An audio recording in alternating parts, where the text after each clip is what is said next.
अस्सलाम वालेकुम नाज़रीन, प्रोग्राम लाइव लाइन साण करे तव्हांजो मेज़बान डॉक्टर वाहिद बशपावर हाज़िर आहे। नाज़रीन, तव्हांखे ख़बर थियण प्रोग्राम में असां तव्हांखे मुख़्तलिफ़ बीमारियुनि जी ॼाण ॾींदा आहियूं। मुख़्तलिफ़ महिमान डॉक्टर हिते असां वटि ईंदा आहिनि जेके तव्हांखे उन बीमारी बाबति ॼाण ॾींदा आहिनि। माह रमज़ान हली रहियो आहे, रहमतनि भरियो महीनो आहे। हिन महीने में सभु मुस्लमान रोज़ो रखंदा आहिनि, पर जेकॾहिं को बीमार आहे या जेकॾहिं को सफ़र में आहे त उहो पंहिंजा रोज़ा छॾे ऐं बाद में पोइ वरी उन्हनि रोज़नि खे रखे। त असां इहा ॻाल्हि ॿोल कंदासीं त उहे कहिड़ियूं बीमारियूं आहिनि जिन में रोज़ो छॾे सघिजे थो, या रोज़े जे दौरान पंहिंजे दवाउनि जो जेको तरीक़ेकार आहे, जेको शेड्यूल आहे उनखे हेठि मथे कीअं करे सघिजे थो, उहे कहिड़ियूं बीमारियूं आहिनि ऐं उन्हनि जे बचाव जा कहिड़ा तरीक़ा आहिनि, या रोज़ो उन्हनि बीमारियुनि में रखिजे या न रखिजे, जे रखिजे त उनजा कहिड़ा एहतियात इख़्तियार कजनि। असां इन्हनि सभिनी ॻाल्हियुनि ते ॻाल्हि ॿोल कंदासीं, छो त रोज़ो ऐं सिहत इन बाबति ॻाल्हि ॿोल कंदासीं। जेकॾहिं असां सिहतमंद आहियूं त रोज़ो बि रखी सघूं था, पर जेकॾहिं बीमार आहियूं त अलाह जी तरफ़ां बि असांखे इजाज़त आहे त तव्हां रोज़ो न रखो। इन सिलसिले में असां ॻाल्हि ॿोल कंदासीं त उहे कहिड़ियूं बीमारियूं आहिनि जिन में असां रोज़ो नथा रखी सघूं, जेकॾहिं रोज़ो रखूं त उन्हनि जो तरीक़ेकार कहिड़ो हूंदो। इन सिलसिले में अॼु असां सां गॾु जेको महिमान आहे उहो आहे डॉक्टर ज़ीशान अली, जेके पाण कंसल्टेंट फिज़िशियन आहिनि JPMC कराची में।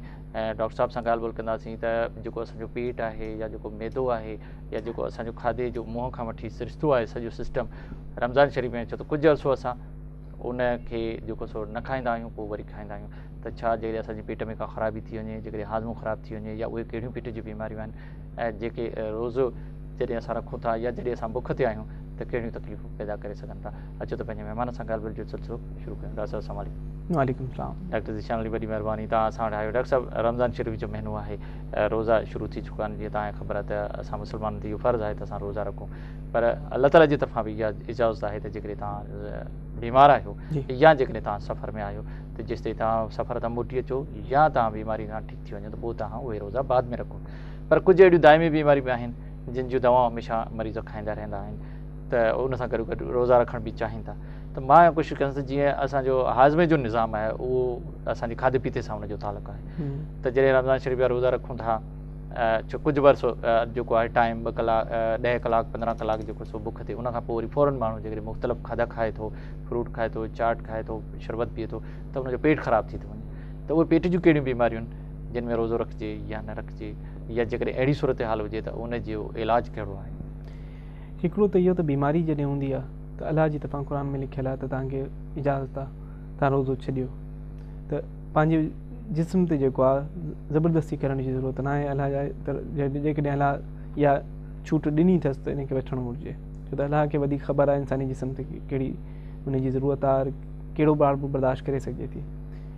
पर पोइ बि असां वटि पेशेंट आहिनि जेका चाहिनि था जेको रोज़ो रखूं बीमारी जे सिवा हूंदे हुए, पर कुझु बीमारियूं अहिड़ियूं हूंदियूं आहिनि जेके ख़तरनाक थी वेंदा उन्हनि जे लाइ।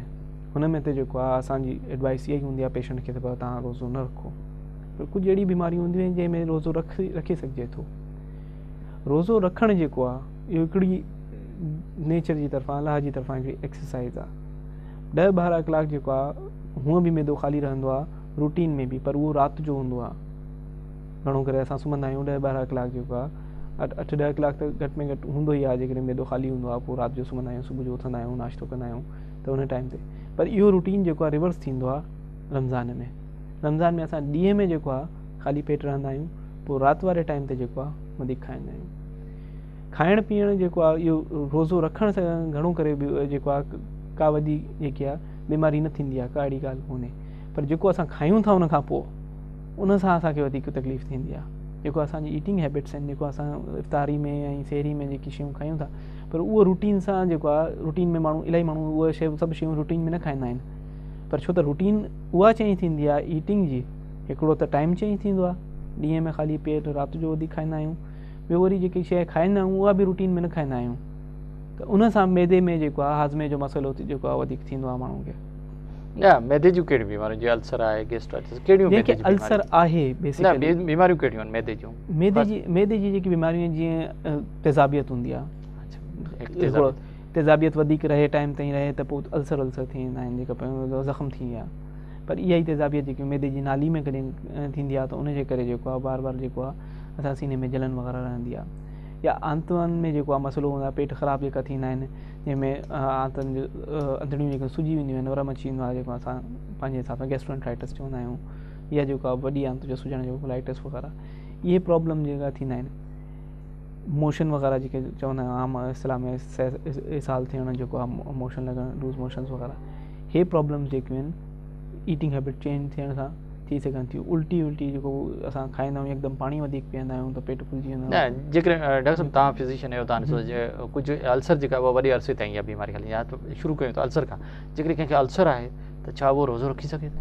अल्सर जेकी हिकिड़ो कॉमन कंसेप्ट इहो आहे त वॾे अरसे ताईं हलंदी आहे। हा अल्सर हिकिड़ो ज़ख़्म हूंदो आहे मैदे जो। जॾहिं मैदे जो ठीकु आहे। ज़ख़्म कहिड़ो बि हुजे कुदरत जो निज़ाम आहे त भरिजी वेंदो आहे। लंबे अरसे ताईं जेको आहे ज़ख़्म न हलंदो आहे उहा तेज़ाबियत हूंदी आहे, उहा हलंदी आहे। कुझु माण्हू अहिड़ा हूंदा आहिनि मैदो जेको आहे उन्हनि जो जेको आहे इलाही सेंसिटिव हूंदो आहे, पर उन जो थोरे टाइम ते खाइण पीअण जी जेके रूटीन चेंज थिए त एकदमि उन्हनि खे तेज़ाबियत वधी वेंदी आहे। माण्हू उनखे खणी अल्सर कॾहिं डायग्नोस थियो आहे सॼी ज़िंदगी अल्सर जी डायग्नोसिस खणी हलंदा आहिनि। अल्सर हमेशह न रहंदो आहे छो त कुदरत जो निज़ाम आहे ज़ख़्म जेको बि हूंदो भरंदो या उन में का पेचीदगी थींदी। यको जेको आहे सालनि ताईं जेको आहे ज़ख़्म नथो रही सघे, अल्सर पाण नथो रही सघे, अल्सर रहंदो 2 हफ़्ता 3 हफ़्ता 4 हफ़्ता हील थींदो, वरी थी सघे थो जंहिंखे उन्हनि खे वरी तेज़ाब वधण जी। हाणे तव्हां वरी तेज़ाबियत जी ॻाल्हि कई त तेज़ाबियत छा आहे? असां आम माण्हू खे कीअं था सम्झो तेज़ाबियत छा आहे, उनखां कीअं बची सघिजे थो? तेज़ाब जेको आहे इहो कुदरत जी हिकिड़ो नॉर्मल डिफेंस मैकेनिज़म आहे। मैदे में जेको आहे तेज़ाब ठहंदो आहे, जेको असां खाधो खाईंदा आहियूं उनखे हज़म करण में असांखे हेल्प कंदो आहे। पर कुदरत जो इहो बि निज़ाम आहे त जेकी बि शइ हद खां वधंदी उहा तकलीफ़ ॾींदी। त कुझु माण्हू में जेको तेज़ाब जेको आहे इहो वधीक ठहंदो आहे मैदे में, हर माण्हू में ठहंदो आहे, कुझु माण्हू में जेको आहे इहो वधीक ठहंदो आहे। न छो वधीक ठहंदो? उनजा कोई ख़ासि फैक्टर बि आहिनि या इहो जेनेटिकली आहे? कुझु जेका आहिनि लाइफ स्टाइल हूंदी आहे, जेके माण्हू जीअं रमज़ान जे बाबति ॻाल्हि कयूं था त स्लीप पैटर्न चेंज थी वेंदो आहे। माण्हू राति जो घटि सुम्हंदो आहे, ॾींहं में जेकॾहिं सुम्हण जो टाइम मिले थो त माण्हू सुम्हे थो, पर राति जी निंड जेकी हूंदी आहे उहा पूरी नथी थी सघंदी आहे। अधु राति में विच में उथी करे जेको सेहरी कंदा आहियूं उनजे करे जेको आहे तेज़ाब वधंदो आहे। स्ट्रेस में जेको आहे तेज़ाब वधंदो आहे। स्मोकिंग जेका माण्हू कंदा आहिनि उन्हनि सां तेज़ाब वधी वेंदो आहे। स्पाइसी फूड जेको असां वठंदा आहियूं उन सां तेज़ाब वधंदो आहे। जेको असां ऑयली जेको आहे खाधा खाईंदा आहियूं उन्हनि खां जेको आहे मैदे में तेज़ाब जो ड्यूरेशन वधी वेंदो आहे। तेज़ाब पाण न वधंदो पर उनजो जेको आहे स्लो थींदो आहे मैदे जो हाज़मो, त उनजे करे तेज़ाब जो इफेक्ट वधी वेंदो आहे। त हे रमज़ान में सभु शयूं हूंदियूं आहिनि जेके तेज़ाब खे वधाईंदियूं आहिनि। नॉर्मल आदमी जेको माण्हू हूंदो उनजे बि जेको आहे तेज़ाब वधंदो आहे, पर कुझु माण्हू उनखे बर्दाश्त कंदा आहिनि। कुझु माण्हू जो मैदो हूअं ई कमज़ोर हूंदो आहे, हूअं बि सॼे साल कॾहिं न कॾहिं उनखे प्रॉब्लम रहंदी आहे, त रमज़ान में इहा तकलीफ़ वधी वेंदी आहे। न त तेज़ाबियत खे घटाइण जा के तरीक़ा आहिनि? खाधनि खां अवॉइड कजे या के अहिड़ा खाधा खाजनि जंहिंमें तेज़ाबियत पैदा न थिए? जेका माण्हू जंहिंमें टेंडेंसी हूंदी आहे जेके तेज़ाब वधण जी, तेज़ाबियत वधण जी, हुननि खे जेको एडवाइस इहा ई हूंदी आहे त हिकिड़ो त लाइफ स्टाइल में खाधा अहिड़ा खाइनि जंहिंसां तेज़ाब घटि में घटि वधे या न वधे।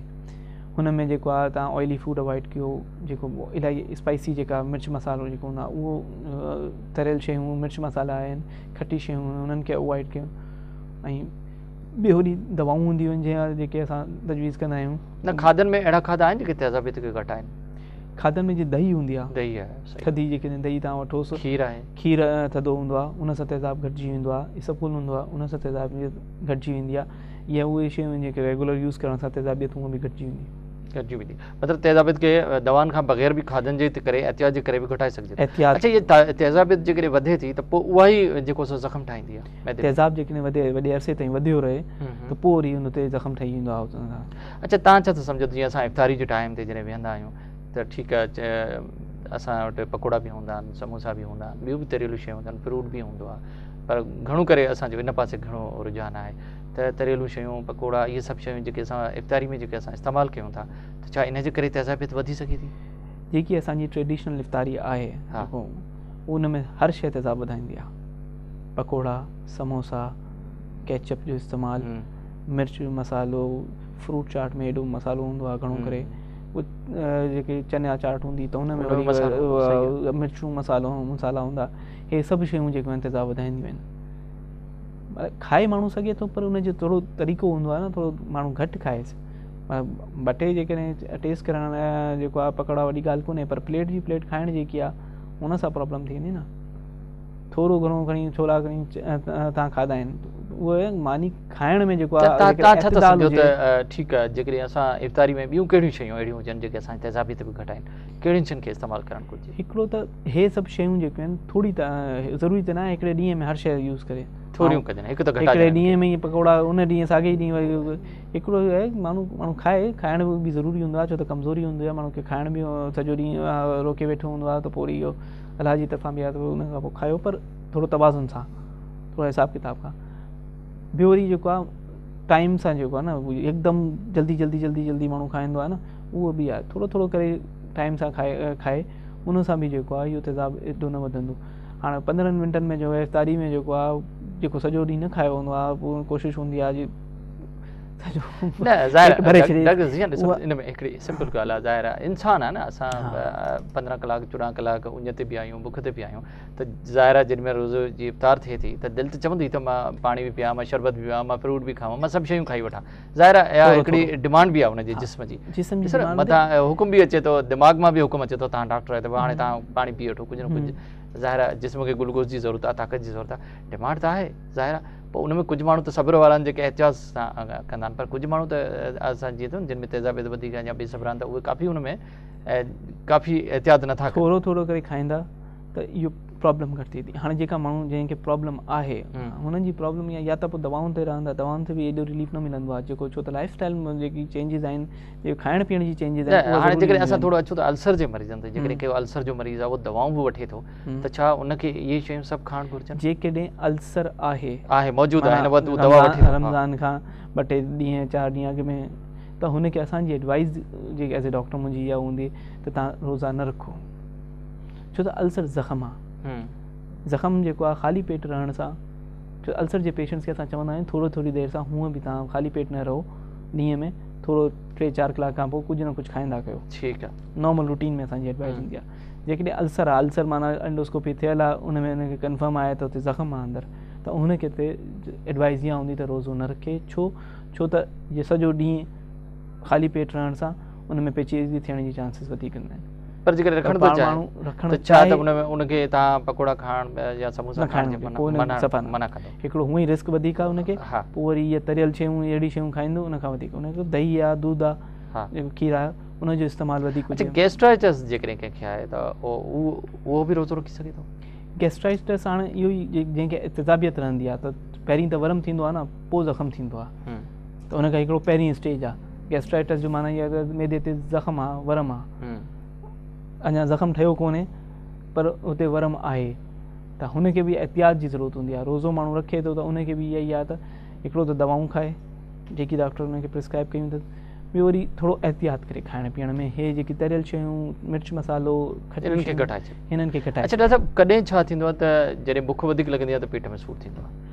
कुझु माण्हुनि खे जॾहिं खाधो खाई वठंदा आहिनि त कुझु अरसे खां पोइ फ़ौरन सूरु पवंदो आहे, अल्सर जा इहो छा आहे? अक्सर ईअं थींदो आहे, कॾहिं इफ़्तारी खां पोइ फ़ौरन उनखे पेट में सूरु पवंदो आहे। अल्सर जा जेका पेशेंट हूंदा आहिनि, जेका मैदे जो अल्सर हूंदो आहे, उन में खाइण खां पोइ वधीक खाइण खां पहिरीं सूरु वधीक थींदो आहे। अच्छा, जेके मैदे जी अल्सर हूंदी आहे, पर मैदे खां पोइ जेकॾहिं अल्सर हूंदो आहे आंत में, आंडे में जेको आहे असां ड्यूटीनल अल्सर चवंदा आहियूं, हुननि खे मानी खाइण खां 1-1.5 कलाक खां पोइ 2 कलाकनि खां पोइ सूरु वधंदो आहे, त हे वरी हिकिड़ी अलामत हूंदी आहे कि खाइण खां पोइ जेकॾहिं सूरु थिए थो पियो त माना आंडे जूं सोज हूंदी, खाइण खां पहिरीं जो सूरु वधे थो पियो, घणो करे इहा मैदे जी प्रॉब्लम हूंदी आहे। डॉक्टर साहब, कीअं असांखे हाणे अल्सर जा फैक्टर त तव्हां ॿुधायो तेज़ाबियत जे करे उते ज़ख़म ठहंदा आहिनि, 2 क़िस्म जी अल्सर आहिनि, हिकिड़ी मैदे जी, ॿी असांजे आंडे जे मथे हिसे जी, त छा हिन में कोई वायरस बि आहिनि कि बैक्टीरिया के बि उते अल्सर पैदा कनि? जरासीम हूंदा आहिनि, मतिलबु H. pylori जेको चवंदा आहियूं असां, उहो जरासीम जेकॾहिं मैदे में हूंदो आहे त उहो तेज़ाबियत खे बि वधाईंदो आहे और अल्सर जी टेंडेंसी बि वधाईंदो आहे, ऐं जेके दवाऊं असां ॾींदा आहियूं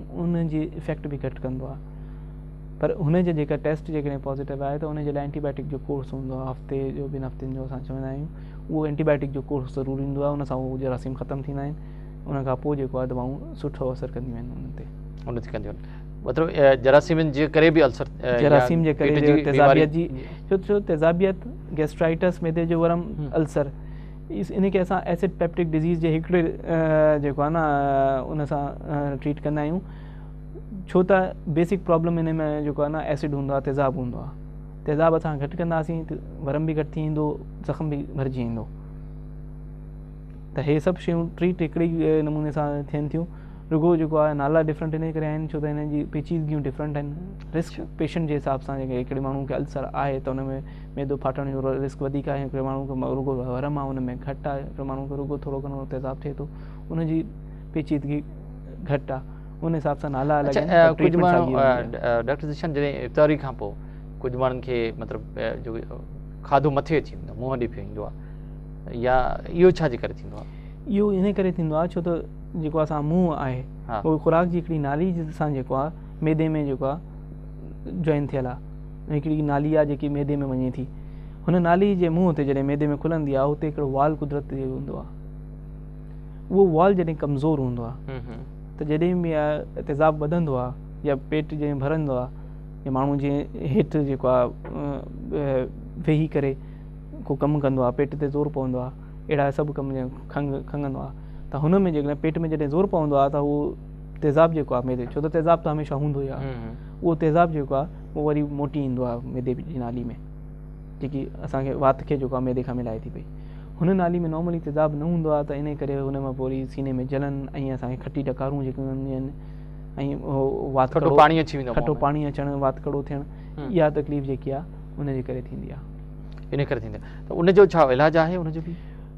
उहो जेको वाल आहे उनखे परमानेंटली त सही घणो करे न थींदो आहे छो त सर्जरी आहे, सर्जरी जा पंहिंजा प्रॉब्लम्स वधीक हूंदा आहिनि ऐं जेकॾहिं इलाही वधीक प्रॉब्लम रहंदी आहे त पोइ सर्जन जे रेफर कंदा आहियूं, पर घणो करे जेका 80% 90% पेशेंट जेका असां तेज़ाब घटि करण जी दवा ॾींदा आहियूं उन सां जेको आहे इहा तकलीफ़ घटि थी वेंदी आहे, घटि थी वेंदी आहे। अच्छा डॉक्टर साहब कुझु माण्हुनि खे जेकॾहिं अल्सर बि न आहे, गैस्ट्राइसिस बि न आहे, पर रमज़ान जे दौरान असांजो शेड्यूल चेंज थो थी वञे, ज़ाहिर असां कुझु अर्सो जेको सो ख़ाली पेट तरूं वरी कुझु अर्से में वधीक खाऊं था, जॾहिं माण्हू घणो खाई थो वञे त ॿियूं पेट जूं कहिड़ियूं बीमारियूं थी सघनि, बदहाज़मी थी सघे थी, उल्टियूं थी सघनि थियूं, छा थी सघे? हिकिड़ो त इहो आहे त जेके खाइण पीअण में जेके ख़ासि तौर ते इफ़्तार में मिठी शयूं वधीक हूंदियूं आहिनि त कुझु माण्हू अहिड़ा हूंदा आहिनि मिठी शयूं वधीक खाइण खां पोइ हिकिड़ो त सफ़ा सुस्त थी वेंदा आहिनि एकदमि जीअं जिस्म में कमज़ोरी थी वई, ॿियो वरी जेको मसइलो थींदो आहे पेट फुलिजी ईंदो आहे, गैस डकारूं वधीक अचणु उन में इहो ई मशहूरु हूंदो आहे त पेट ते वज़न अचे, पेट ते एकदमि वज़न, त मिठी शयूं घटि कनि, जेका ख़मीर वारी रोटी जेकॾहिं नान वान जो इस्तेमालु आहे उहो घटि कनि ऐं दही जो इस्तेमालु इसबगोल जो इस्तेमालु कनि त इहा प्रॉब्लम बहितर थी वेंदी आहे घणो करे त। जेकॾहिं उहा इन सां बहितर नथी थिए त उहो डॉक्टर सां मशवरो कनि, पोइ दवाऊं कुझु आहिनि उनखे एडवाइस कंदा आहियूं जंहिंमें जेको आहे मैदे जो निज़ाम बहितर थींदो आहे, थोरो फास्ट थींदो आहे, उन सां इहो गैस वैस वारा मसइला बहितर थींदा आहिनि। अच्छा डॉक्टर साहब शहरी ते जॾहिं असां चाहियूं था त शहरी बि कजे त शहरी में अहिड़ा कहिड़ियूं शयूं इस्तेमालु कजनि जीअं असां 10-12 कलाक जेके बुख ते आहियूं त उहो मतिलबु अहिड़ा खाधा हुजनि जेके जल्दी हज़म न थियनि, कुझु अर्सो असांजे पेट में रहनि, उहे कहिड़ा खाधा ऐं शहरी में कहिड़ियूं शयूं इस्तेमालु करणु घुरिजनि? शहरी में हिकिड़ो त जेकॾहिं को रिस्क फैक्टर वग़ैरह न आहे, को माण्हू जेको डायबिटीज़ हूंदी आहे या ब्लड प्रेशर वग़ैरह आहे को और ॿियो को प्रॉब्लम न आहे त पराठा वग़ैरह खाई सघजनि था, उहो बहितर हूंदा आहिनि छो त थोरो पराठो जो घटि तेल में हूंदो उहो थोरा देरि सां हज़म थींदो आहे, नॉर्मल जेकी मानी हूंदी आहे जल्दी हज़म थी वेंदी आहे। ॿियो वरी जेको आहे प्रोटीन सोर्स जेके हूंदियूं आहिनि जीअं दालूं आहिनि, चणा आहिनि, इहा मीट हूंदी आहे, इहा शयूं थोरो देरि सां हज़म थींदियूं आहिनि, इहे बि इस्तेमालु करे सघजनि थियूं, इन सां जेको आहे जो हाज़मो थोरो डिले थींदो आहे त थोरी देरि ताईं असांखे थोरी घणी एनर्जी मिलंदी आहे, इहा शयूं इस्तेमालु करे सघजनि थियूं। ॿियो वरी जेको आहे रुगो दूध खीर पीअण खां बहितर आहे त थोरो हुन में दलियो वग़ैरह विझी सघूं था, उन सां बि जेको आहे मैदे में जेको आहे थोरो टाइम ताईं रहंदियूं आहिनि इहे शयूं ऐं उन खां देरि ताईं इफेक्ट थींदो आहे। मतिलबु चांहि जो कप, खीर, पराठा, अंडो या कुझु दाल वग़ैरह इहे शहरी में इस्तेमालु करे सघजनि थियूं, को फ्रूट इस्तेमालु करणु चाहे तॾहिं बि करे सघे थो, फ्रूट बि इस्तेमालु करे सघे, पर फ्रूट जेको आहे घणो करे शाम जो रखो त बहितर आहे, हा, पर ॾींहं में बि सुबुह जो शहरी में बि इस्तेमालु थी सघे थो। डॉक्टर साहब तव्हां सां ॻाल्हाइण जो सिलसिलो जारी आहे पर वक़्तु थियो पड़े नंढो नाज़रीन वठूं था हिकिड़ो नंढिड़ो वक़्फ़ो।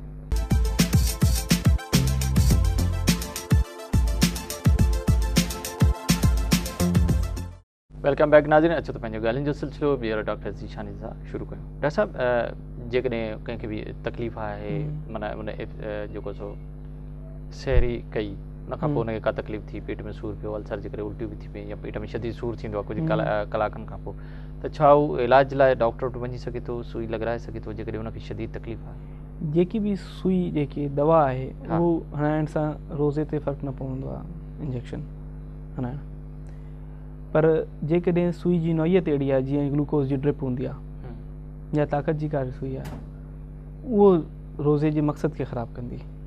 पर जेकॾहिं अल्सर जो पेशेंट या तेज़ाबियत जे करे उनखे सूरु पइजी वियो आहे या कंहिंखे जेको आहे का ॿी का प्रॉब्लम थी वई आहे, इमरजेंसी इंजेक्शन जी ज़रूरत पइजी वई आहे, हूअं त जीअं शुरू असां ॻाल्हि कई हुई त बीमारी में रोज़ो जी रुख़्सत आहे न, पर कुछ त अहिड़ा आहिनि जेके रोज़ो रखण खां पोइ बि बीमार त थी सघे थो न, इंसान आहे न, भला केॾी महिल का इमरजेंसी थी सघे थी। न पोइ बि विच में खोले सघिजे थो न, जेकॾहिं विच में बि बीमारी, पर जेकॾहिं रोज़ो नथो खोलणु चाहे त उनखे इंजेक्शन डॉक्टर एडवाइस करे थो, जेकॾहिं तव्हां इंजेक्शन हणंदा तव्हांजी तकलीफ़ घटि थी वेंदी।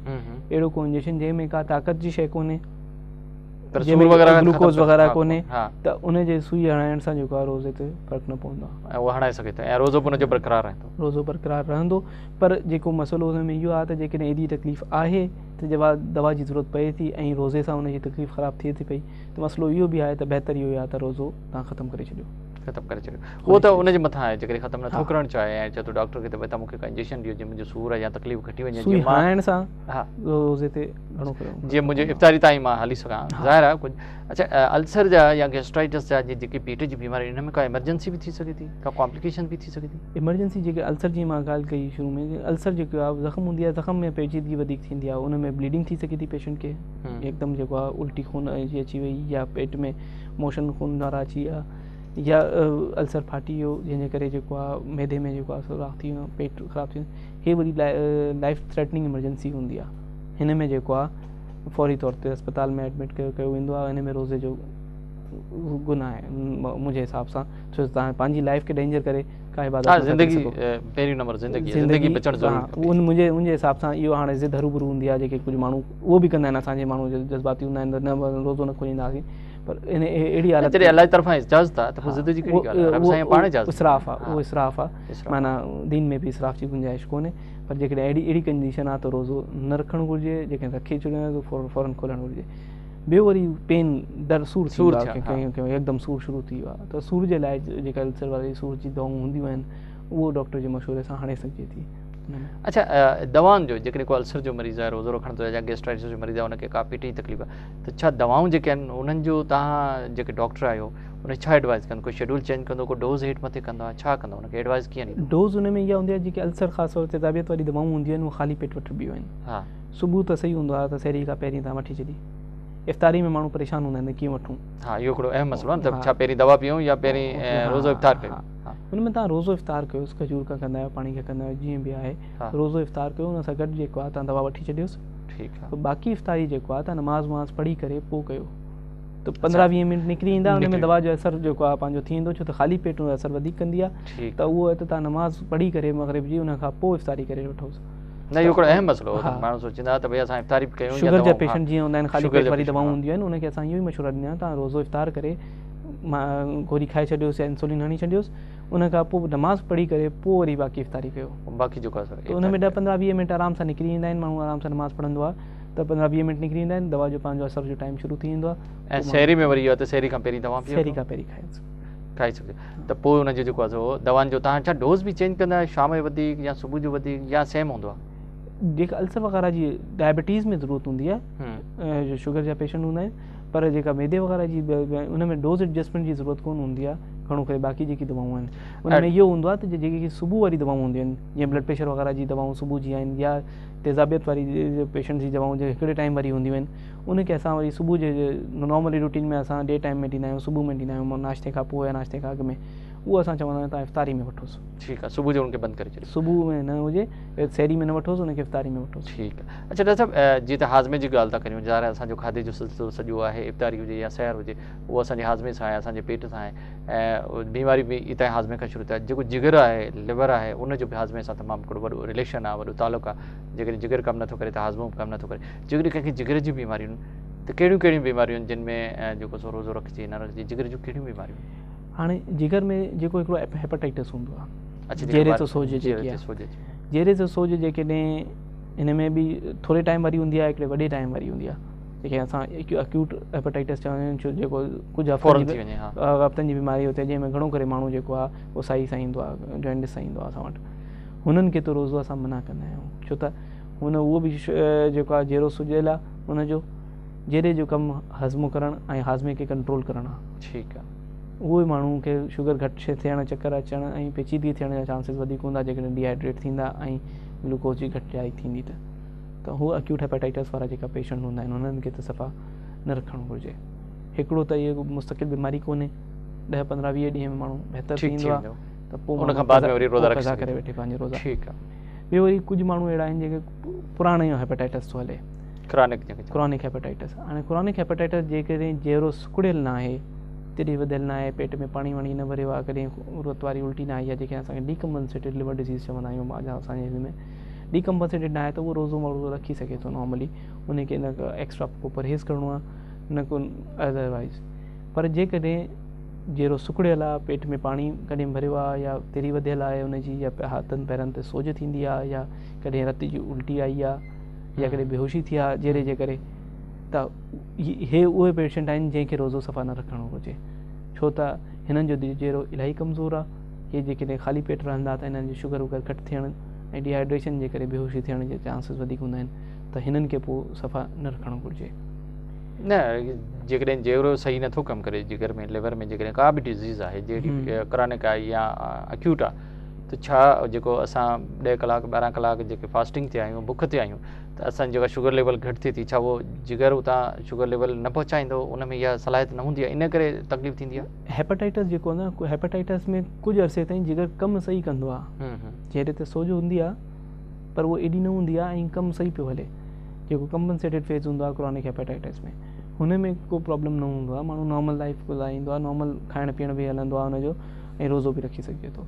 पर हिकिड़ो जेको अक्यूट हेपेटाइटिस जेको थोरे टाइम सां एकदम जॉइंटिस थींदो आहे माण्हू खे, उल्टियूं हुन में वधीक हूंदियूं आहिनि, खाइण पीअण घटि हूंदा, उहे पेशेंट, या उहे पेशेंट जेके हेपेटाइटिस इलाही पुराणो थी वेंदो आहे ऐं हेपेटाइटिस जे करे जहिड़ो सुकड़जी वेंदो आहे, जेके असां सिरोसिस चवंदा आहियूं या डीकम्पनसेटेड लिवर डिज़ीज़ चवंदा आहियूं, हुननि खे जेको आहे पोइ हुननि जे जिस्म में जेको आहे ग्लूकोज़ इलाही घटि हूंदो आहे, ख़ाली पेट रहंदा, डिहाइड्रेट थींदा, पाणी जी घटिताई थी वञे, ग्लूकोज़ जी घटिताई थी वञे थी, ऐं हुननि जे लाइ जेको आहे ख़तरनाक थी सघे थी इहा शइ।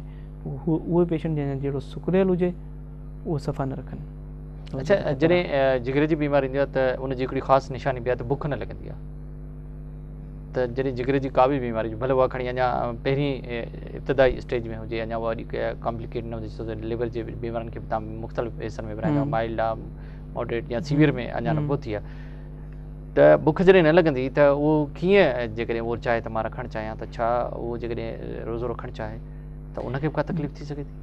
बुख माण्हू खे लॻंदी न आहे, पर माण्हू खाईंदा पंहिंजे लाइफ सस्टेन करण जे लाइ माण्हू खाए वठंदा आहिनि। जेको हेपेटाइटिस वारा पेशेंट, क्रॉनिक हेपेटाइटिस जंहिंमें असां चऊं था जेकॾहिं को कॉम्प्लिकेशन न आहे त रोज़ो रखे सघनि था आराम सां, इहे उहे पेशेंट आहिनि जंहिंखे बुख इश्तिहा एॾी न हूंदी आहे पर थोरो घणो खणी खाईंदा आहिनि, सम्झो था न ॻाल्हि खे, छो त कुझु न कुझु खाईंदा रहंदा आहिनि, खणी एॾो मज़ो वठी करे एॾो इंजॉय करे न खाईंदा, जीअं असां खाए सघूं था, खणी बिरयानी ठही आहे त चऊं सही खाए अचूं, असां दिलि चाहींदो खाइण, उन दिलि एॾो न चाहींदो पर उहो खणी कुझु न कुझु खाईंदा आहिनि, त जिस्म जी रिक्वायरमेंट जेकी हूंदी आहे, ज़रूरियात जेकी आहे खणी पूरी थियनि थियूं, त उहो रोज़ो रखंदा त रोज़े खां पोइ इफ़्तारी में बि कुझु न कुझु खाए करे पंहिंजी जिस्म जी रिक्वायरमेंट पूरी करे सघनि था, रखणु चाहिनि त रखी सघनि था। पर जेकॾहिं उनखे तकलीफ़ थींदी आहे या सफ़ा कुझु माण्हू हूंदा आहिनि जेका सफ़ाई घटि खाईंदा आहिनि, पोइ पंहिंजे डॉक्टर जे मशवरे सां जेकॾहिं हुनखे उहो बि कमज़ोरी रही आहे या सफ़ा जीअं मानी जी ओरल इंटेक जेका सफ़ा घटि आहे, हुनखे वरी पोइ पंहिंजे डॉक्टर जो मशवरो करणु घुरिजे, छो त हुनखे वरी अक्सर शिकायत तव्हां वटि बि ईंदी आहे, असांखे ख़बर आहे त कुझु माण्हू चवंदा असांखे बुख ई नथी लॻे, जेको मां खावां थो उहो पेट ते वज़न थियो पियो आहे, हज़मो ई मुंहिंजो नथो थिए, माना बजाए 5-4 कलाकनि जे उहो 10 कलाक 12 कलाक पोइ थो हाज़मो थिए, इहा छा का बीमारी आहे जिस्म जी, पेट जी? कुझु माण्हुनि जो मैदो कमज़ोर हूंदो आहे, कुझु गैस वग़ैरह जो प्रॉब्लम उन्हनि खे हूंदो आहे कि मानी खाइण खां पोइ हाज़मो देरि सां थींदो आहे उन्हनि खे कुदरती तौर ते, कुझु मानी खाइण में कुझु खाधनि में अहिड़ी शइ हूंदी आहे जंहिंजे करे उन्हनि खे रिएक्शन थींदो आहे या उनखे एलर्जी हूंदी आहे, जीअं हाणे कुझु माण्हू अहिड़ा आहिनि गंदम जी एलर्जी आहे, ऐं मानी खाईंदा उन खां पोइ पेट फुलिजी वेंदो, जेकॾहिं हल्की थोरी घणी आहे वधीक न आहे त उन पेट फुलिजी वेंदो, उनखे गैस थींदी, उनखे जेको आहे मतली थींदी या उनखे उल्टियूं थी वेंदियूं या उन कॾहिं मोशन थी वेंदा आहिनि, पर हाणे इहा एलर्जी जेकी आहे डायग्नोज़ न थींदी त ख़बर न पवंदी, पर उहो जेको आहे उहे माण्हू आहिनि बाज़ औक़ात या रुॻो खाधनि जे करे ई हूंदी आहे कि खाधा अहिड़ा खाईंदा पिया असां जेको रूटीन में नथा खायूं उन जे करे आहे, त उहे दवाऊं वग़ैरह वठी सघनि था या डॉक्टर जे मशवरे सां जेको आहे प्रॉपर टेस्ट कराए वठनि जेके मैदे जी या कोई आंडनि जी का बीमारी त न आहे। जेकॾहिं का अहिड़ी का बीमारी न आहे त थोरी घणी जेकी डाइट पैटर्न चेंज करे ऐं थोरो एक्सरसाइज सां ऐं जेको कुझु दवाउनि सां इहा शइ बहितर कंट्रोल थी वेंदी आहे। अच्छा डॉक्टर साहब फूड पॉइज़न जो भी असां ज़िक्र कंदा आहियूं, तव्हां डॉक्टर साहब ही मरीज़ जेको अल्सर जो न पर फूड पॉइज़न जो बि आहे। ज़ाहिर आहे रमज़ान शरीफ़ में असां खाधा खाईंदा आहियूं, इफ़्तारी बि में होटलिंग अॼुकल्ह इलाही वधीक थींदी आहे, होटलिंग बि थींदी आहे, माण्हू ॿाहिरि वञी इफ़्तारी कंदा आहिनि या सहरी बि कंदा आहिनि वञी, त इन में फूड पॉइज़न जा केतिरा चांसिस आहिनि? ज़ाहिर आहे जेको जेतिरो वधीक जेको आहे साफ़ु सुथिरो खाणो माण्हू खाधो माण्हू खाईंदो उन सां त फूड पॉइज़न जे चांसिस घटिजी वेंदा आहिनि। होटलिंग में जेको घर खां ॿाहिरि वञण खां रिस्क हमेशह हूंदो आहे, त ज़रूरी न आहे त एॾो साफ़ु सुथिरो हुजे जो माण्हू पंहिंजे घर में कोशिशि कंदो आहे त थां वग़ैरह साफ़ु हुजनि, पाणी साफ़ु हुजे ऐं जेका शयूं ठहनि थियूं सुठी नमूने सां सफ़ाई सां ठाहिनि। ॿाहिरि ज़रूरी न आहे इहा शइ हुजे, कोशिशि करणु घुरिजे सही जाइ ॾिसी करे उते माण्हू खाए, जेकॾहिं ॿाहिरि खाइणो बि आहे त पोइ बि जेको आहे फूड पॉइज़न जा चांसिस वधंदा आहिनि जेकॾहिं होटलिंग जेके माण्हू वधीक कंदा आहिनि उन्हनि में। त मतिलबु हिते फूड चांसिस आहिनि, पर न घर जो खाधा खाइण सां बि कॾहिं कॾहिं थी सघे थो? घर में बि थी सघे थो, इहो न आहे त घर जे खाधनि सां सफ़ा कॾहिं न थींदो, पर घर वारे खाधनि सां बि जेको आहे रिएक्शन अहिड़ो थी सघे थो। अच्छा डॉक्टर साहब अक्सर चवंदा आहिनि त भई गर्मी बि आहे, तव्हां सॼी ॾींहुं फास्टिंग ते रहो त पाणी वधीक पियो, पर शहरी में ॿियूं बि शयूं एतिरियूं हूंदियूं आहिनि जो असां एतिरो पाणी पी न सघंदा आहियूं, त पाणी जो केतिरो पीअणु घुरिजे? छा पाणी वधीक पीअणु घुरिजे? हूअं बि रूटीन में कोशिशि इहा ई हुजे त पाणी जेको आहे उहो पाणी वधीक पीअण सां छा आहे थोरो घणो यूरिन वधीक ईंदो जेकॾहिं ज़रूरत खां वधीक पीतो आहे, पर हाज़मे में बि हेल्प कंदो आहे, मैदे जी पेट जी ॿी इलाही बीमारियुनि में हेल्प कंदो आहे। तरीक़ो इहो ई आहे त तव्हां पाणी खे ज़रूरी यादि रखे करे पीओ, ज़रूरी न आहे की तव्हांखे उंज महसूसु थिए त पोइ पाणी पीओ। जीअं सहरी में तव्हां उथिया आहियो, उथण खां 2 गिलास पाणी पी छॾियो, 5 मिंटनि खां पोइ 10 मिंटनि खां पोइ तव्हां शहरी शुरू कई आहे, हुन सां गॾु कोशिशि करे सहरी जे टाइम सां सफ़ा जेको आहे अज़ान जे टाइम सां न उथो, अधु कलाकु मुनो कलाकु पहिरीं उथी करे एहतियात रखो ऐं पाणी पीअण में जो ख़्यालु रखो, छो त पाणी पीअणु इलाही ज़रूरी आहे। ऐं छो त सॼे ॾींहं जी जेका फास्टिंग आहे उन में पाणीअ जी बि हिकिड़ी हेल्प। डॉक्टर साहब टाइम बि ख़तमु थियण वारो, छा मैसेज हूंदो, तव्हां छा पैगाम हूंदो जेके बि पेट जी बीमारियुनि जा मरीज़ आहिनि या जिगर जा, उन्हनि जे लाइ तव्हां छा मैसेज रखंदो? रोज़ो बि रखिणो आहे? ज़ाहिर आहे रोज़ो रखो, जेकॾहिं तव्हांखे का सीरियस प्रॉब्लम न आहे, तव्हांजे डॉक्टर सां मशवरो ॾिनो आहे त तव्हां रखे सघो था, तव्हां रोज़ो ज़रूरु रखो। पर जेकॾहिं का बीमारी अहिड़ी आहे जंहिंसां तव्हांजी तकलीफ़ वधंदी आहे त खाइण पीअण में जेको एहतियात सां इलाही शयूं कंट्रोल थी वेंदियूं आहिनि। ऐं डॉक्टर जे अल्सर जा मरीज़ जेका आहिनि या जेके जेरे जा मरीज़ आहिनि, डॉक्टर जे मशवरे जे सिवा जेको आहे कोशिशि कनि त रोज़ो न रखनि, उन जा दवा वग़ैरह वठी करे उन सां एहतियात सम्झी करे पोइ रोज़ो रखनि, त छो त इहो रोज़ो तव्हांजे लाइ तव्हांजे ईमान वधाइण जे लाइ हुजे, न को तव्हांजी तकलीफ़ वधाइण जे लाइ हुजे। वरी महिरबानी डॉक्टर ज़ीशान अली तव्हां असां सां गॾु, वरी महिरबानी तव्हांजी। नाज़रीन डॉक्टर ज़ीशान अली असां सां गॾु जेको असांखे सिहत ऐं रोज़े बाबति ॼाण ॾेई रहियो त जेको छो त पेट जी हिकिड़ी वॾी अहमियत आहे, जेको असां खाधो खाऊं था उहा हाज़मे में पेट में वञे त उतां ई ताक़त असांजी जिस्म खे मिले थी। असां 10 कलाक 12 कलाक या उन खां वधीक जेको रोज़ो रखूं था त ज़ाहिर आहे असांखे उनजे वरी इफ़्तारी ते या सहर ते ओतिरो खाधो खाई जिस्म खे ताक़त बि पहुचाइणी। पर जेके डॉक्टर साहब जेके ॻाल्हियूं कयूं त जेकॾहिं को मरीज़ आहे त डॉक्टर जी हिदायत मुताबिक़ उहो उन ते अमल करे, ऐं डॉक्टर जेकॾहिं उनखे चए त रोज़ो रखे, जेकॾहिं डॉक्टर मना करे त रोज़े खां रुकिजी वञे, छो त अल्लाह ताला बि इहा इजाज़त ॾिनी आहे त जेकॾहिं तव्हां बीमार आहियो त जॾहिं तव्हां ठीकु थी वञो त पोइ तव्हां रोज़ो रखो। जेकॾहिं डॉक्टर साहब जिन्हनि ॻाल्हियुनि ते असां अमल कयो त असां बहितर ऐं सुठी ज़िंदगी गुज़ारे सघूं था। पाण बि ख़ुशि रहो, ॿियनि खे बि ख़ुशि रखो। इन ते प्रोग्राम लाइफ लाइन जो वक़्तु पूरो थियो। पंहिंजे मेज़बान डॉक्टर वाहिद बख्श पावर खे इजाज़त ॾींदा। अल्लाह हाफ़िज़।